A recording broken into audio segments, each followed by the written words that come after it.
Hello and welcome to tutorial 15 in Microsoft Visual Basic 2008. Now before this point we've been doing really beginner-like tutorials, just easy things, trying to get a grasp on the programming language.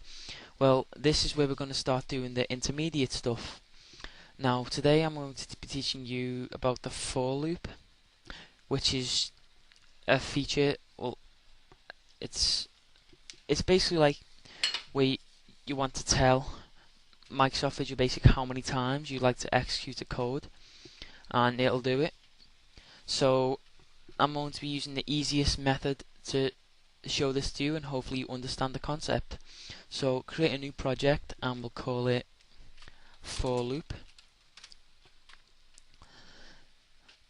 and all we'll need here is a button, so go ahead and add a button,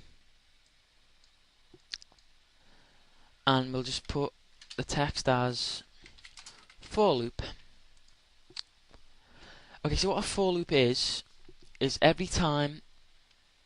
Right, I'll just create the code first and I'll explain to you. So first we're going to declare I as integer equals 0, and then for, I'll put down here, for I equals 0 to 10,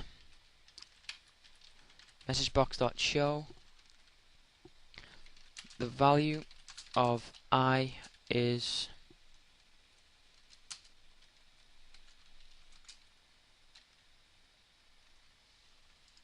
okay. So this might look a bit weird to you right now, but I'm just going to explain it here.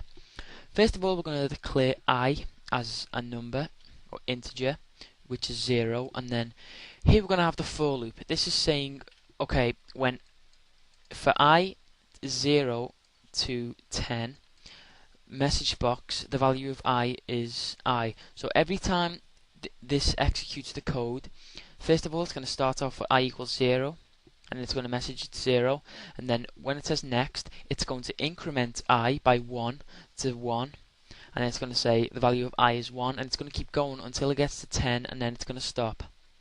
So let's just play that. I'm not quite sure how to explain this, sorry, but that's all I can think of. So we'll click for loop, and it's the value of I is 0, 1, 2, 3. We'll keep going until 10, and there we go. Okay, so what a for loop is it will increment this. You can use any variable here. You can use dim. Oops, I'll have to take it out of running. You can use dim a as integer, and we can put for a and change this to a. It's still going to be the same thing, because all it's going to do is increment the integer of a by 1 each time. So say you want to execute a code that many times, you can just do that. Or if you want something to, I don't know, whatever you want, be creative. This has just been a way to try and help you understand the for loop, and I know it's quite confusing, but if you have any questions about it, if you don't understand it, just if you leave a comment, I'll reply to you as soon as possible. So yeah, also if you have any suggestions about how I create my tutorials, leave a comment, and if you would like me to create a tutorial especially for you, leave a comment. And yes, please rate down here and subscribe up here. Thanks.